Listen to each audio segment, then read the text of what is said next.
internal dynamics of Nigerian political elite is one thing, you know, but the implications for the future of the country is another.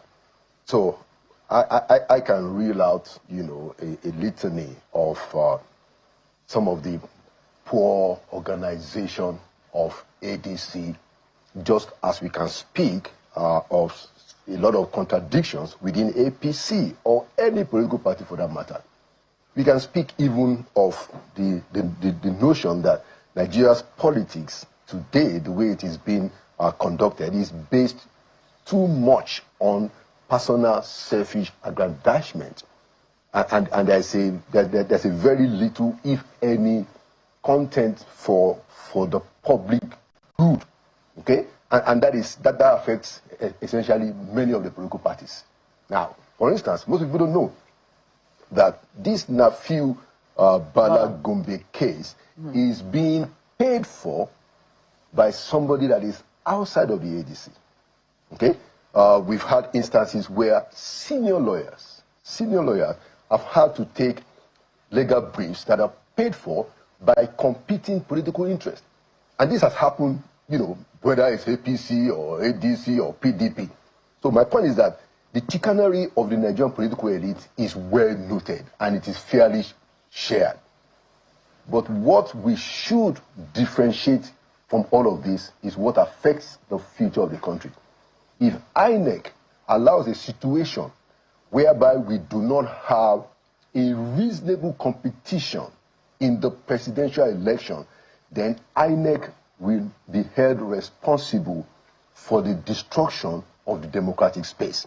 And so that is the attitude that, in my view, we ought to have.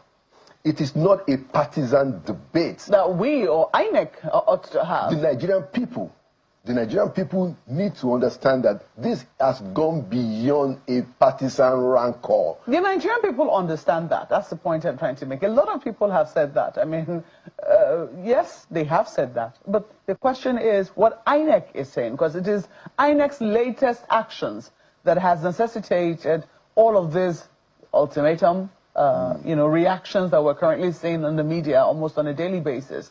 It is INEC's derecognition of the leadership of ADC that has now raised this. Nafi Bala has been making his noise for a while, but then there are questions as to whether INEC truly recognized his position and the fact that he had gone to court. INEC is now saying, well, we are not, we're not the court. This dispute is lingering. We are not recognizing any of the leaderships until this dispute is resolved. And that's a very dangerous interpretation that INEC has taken. Now, because INEC is supposed to be an umpire, one would have expected that they would have demonstrated a bit more caution. So that if you are not clear, or if you're trying to take a decision that has this kind of implication on the polity, why couldn't you go to the court to ask for an interpretation of what it is that you're trying to do? Because this is the most important thing in my view, Markwe. If you derail ADC the way that it seems it is going to happen, you're going to have a walkover presidential election for the first time in Nigeria's history. It's going to be a walkover. PDP is dead. Wike has ensured that. The only opposition that exists today is ADC. And so if you also try to rig out ADC, you are rigging out the future of democracy in Nigeria. And that's why I said that, look, I am able, and I think people should separate the games and the antics and the shenanigans of our politicians. They should put it aside. And we should talk to Professor Joash Amupitan that you must understand why you are walking on eggshells on this matter.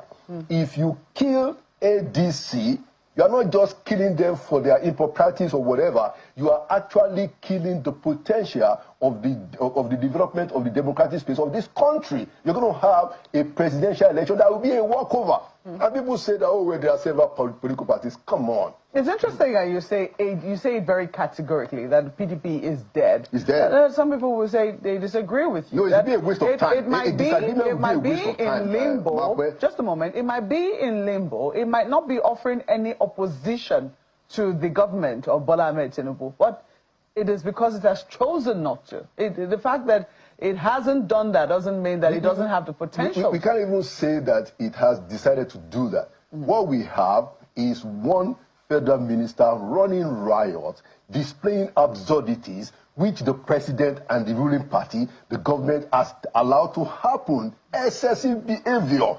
You cannot say in any way that PDP has taken any decision. No. Yet some week, the FCT minister has taken a decision, and he has managed with the, some legal mumbo jumbo here and there, outwitted Bala, in Bauchi, and outwitted Sheyi Makinde in Oyo State. That is what is happening. Yeah. I was going to also mention the fact that they had a convention 2 weeks ago, the PDP you mentioned, and there were quite a number of big wigs. Before you cannot just say, oh, the road roughshod over them. Bukola Saraki, for instance, former Senate president. You have the former presidential candidate, governor of Jigawa State. You have a number of, but let me let Ayo